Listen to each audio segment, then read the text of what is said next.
So after I did end up beating Driver San Francisco, there is something I did want to do in this game, and that was to talk about the vehicle variety in Driver Man. Like, I'm not going to lie, guys, I did not expect pretty much half the vehicles to even be in this game, or at least drivable. We all do know in a lot of racing games you can normally drive, the faster cars or probably not the normal vehicles you would see on the road. But for me, though, Driver is pretty much going to have so many different cars in it that I personally have not even seen in other games. For one of those is going to be, it's kind of like a weird looking Aston Martin, which if you all are wondering, by the way, I am going to have like a lot of footage of vehicles in the background from the game so you could check them out.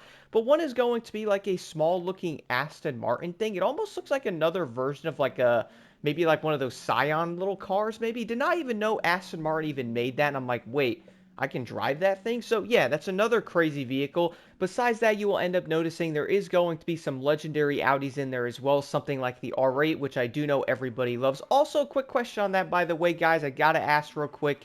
Seriously, Audi R8 or Lamborghini Huracan? Let me know your thoughts in the comments. I'm curious. I'm asking that because they're kind of similar, same motor and stuff, at least they used to be anyway. But I would say a lot of people used to compare them and stuff, so I do want to know what y'all think. But besides that, we're also going to have one of my personal favorites, that Rally Audi that was in Grand Theft Auto 5. Also, it's in Dirt as well, and I believe it's also in Forza Horizon 5 on top of that. But here's the thing I was thinking about a bit. We all do know this game came out in 2010, right? So when I was looking at the vehicle list in this game, I originally thought you could only drive regular cars in the game. Like, what I mean by that is Lamborghinis, or some of the regular cars like you might have seen, like an Impala or like a Chevy Blazer, like a C10, or even the Chevy Volt, which are all going to be kind of odd vehicles to see in a racing game. But we're also going to be in San Francisco, so you have to have regular drivable vehicles around. You can't have just like Lamborghinis and Corvettes and all kinds of crazy cars everywhere. You will end up seeing things like a Ford Taurus or like an F-150, also an F-350 as well. So there is going to be a different mix of vehicles that I wasn't even expecting in this game. I'm like, wait, 2010, we have a Ford RS200 in this, bro. Then you have the GMC Sierra, like the older one. You can even drive around in an ambulance if you want to. So pretty much every vehicle in the game is basically drivable, which is probably one of my favorite things about this. Again, guys, a lot of racing games tend to focus on, fast cars. Again, this does make sense. But also, I do understand that people like driving oddball vehicles or slower cars, like, for example, on Forza. You will end up seeing a lot of players driving slower cars like the Camry or like a 4Runner or different vehicles like that. And a lot of them won't even be in supercars. And funny part is, I barely even drive supercars on there. And I was barely driving supercars in Driver as well. Kind of hilarious. There's also going to be a Lamborghini I wanted to mention here that I've never even heard of before that was in this game. I don't know actually how to pronounce this, so you can attack me in the comments. I think it's the Jalpa, the Alpa. I have no idea, but either way, this is a pretty crazy looking Lamborghini. I will show this thing in the background so you guys can check it out. But I have never even heard of this thing, dude. I'm like, wait, a Lamborghini what? What? Like, it's crazy going back and playing older racing games and noticing cars that you've never even heard of before, because they're pretty much going to have all kinds of crazy vehicle lists in some of these old games that for some odd reason the new games don't capture nearly as well. Or we can also kind of admit that maybe they're focusing on specific vehicles, if you know what I'm saying. There is also going to be one iconic car I was very happy to see in this game, which is the SLR McLaren. I was like, oh yeah, that's the car that's not showing up in a lot of racing games nowadays. Ain't that kind of interesting? On top of all of that, guys, you will end up seeing something like the Oldsmobile in there, and we will have the Pagani Chingway. Definitely pretty dope to see that. We'll have ourselves some of the Pontiacs. Funny thing is, the Solstice is in this game as well, which I remember driving that thing back in Dirt 2. Was kind of weird seeing that. One truck that really threw me off, though, is we are also, for some odd reason, going to see a 3500 Cummins diesel in this game. Like, huh? Like I don't even know where half these vehicles are coming from, man. But you know what? I would love to see more of those in newer racing games that are focusing on different types of trucks and pretty much everything thrown in there instead of just supercars and all that stuff. You guys know what I mean. But the funny part is, I don't think other people are going to disagree on that. And we will also end up seeing one car that was one of my favorites back in the Crew 1, the SRT-10 Dodge. I love that truck. I wish the newer Crew games had it. I also have no idea why they don't have it. And you will also end up seeing Rough as well, which is, I think, back then, apparently Need for Speed had more rights or something to Porsche. I have no idea, but you will end up seeing a lot of Rough, and then also we will end up seeing some Volkswagen. Specifically, I think it's the Sirocco or something like that. Dude, I don't know how to pronounce half of these vehicles, okay? But I do know it is going to have the rally lights on the front. It looks very cool. And on top of that, if you guys want, you can drive yourself some of the oddball vehicles in the game, which I did not even know of. And on top of that, there's 140 vehicles you can own, which is pretty crazy. But if you want, though, you could drive around a bus. You could drive a school bus if you want, like in that one mission, but it's not going to have a bomb on it. That would be something. You can also drive around like an armored car, a fire truck, an ambulance, a box truck. There is pretty much an endless amount of different vehicles in this game, which funny part is, it reminded me heavily of Grand Theft Auto. Like when I was looking at different vehicles, bro, I was like, oh, well, this is Grand Theft Auto, or ooh, maybe Driver Theft Auto might be a good way to put it, because here's something that's also very cool in this game. Let's say you were driving around in something like an armored truck, if you're kind of weird like I am, which you guys will see me in the background. Or maybe you might end up using something like a dump truck and you'd be like, oh wait, is that a McLaren F1?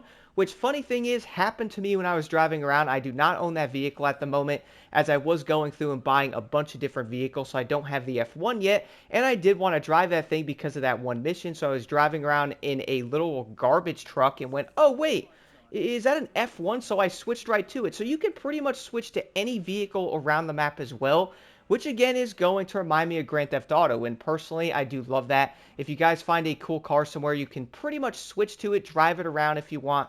Now, the other part is, before you say it, yes, there is also police cars in this game as well. And the cool part is, though, you don't have to just drive around in the police cars.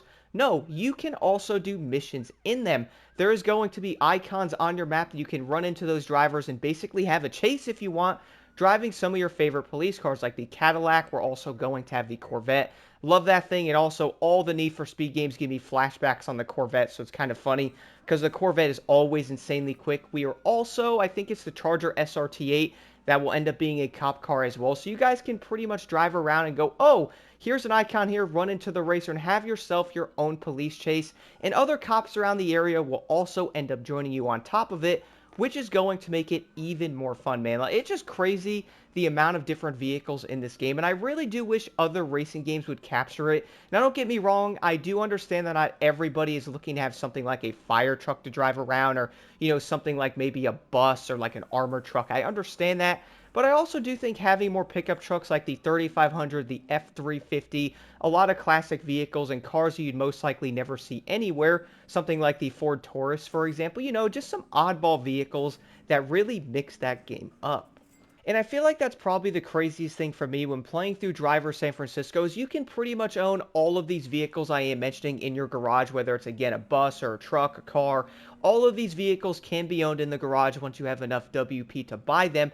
Or if you want, you could drive around. If you see a cool car, you can also switch to it. Now, if you are pretty much like, oh, well, if I go back to my garage, I can keep this. Well, no, this is not, you know, stealing a car in Grand Theft Auto. But what you can do, though, is head over to your garage and repair the vehicle if you like smashing it, which that's one thing I will talk about in a second.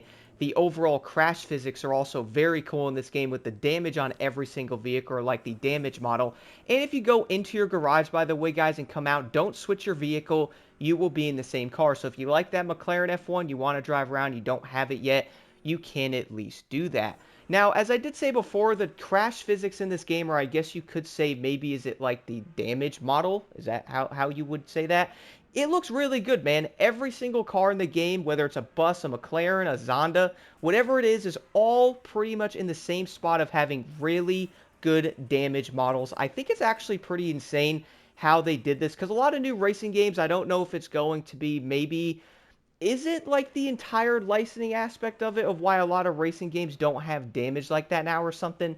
I'm guessing that's probably what it is. It has to be. But then again, though, Driver San Francisco is not going to be a full-on festival racer. It has a full-on story with different things and different aspects to it. So maybe that is pretty much in a role there that a lot of players have been maybe missing. For me, though, seeing the damage models of every single vehicle, whether it's a fire truck or anything, you smash it, that vehicle is going to get messed up. Cracked windshields, the mirrors are going to be dangling off them and stuff. I really do love those models. And it's kind of insane, bro, because guess what? This game isn't new.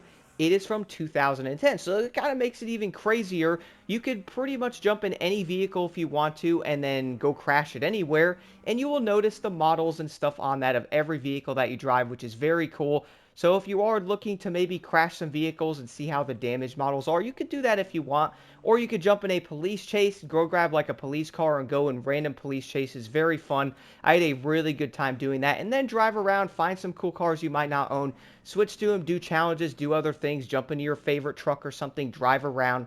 I really do feel like Driver has so much to offer, and looking at this game in 2010, bro, I really wish they'd bring things like this back.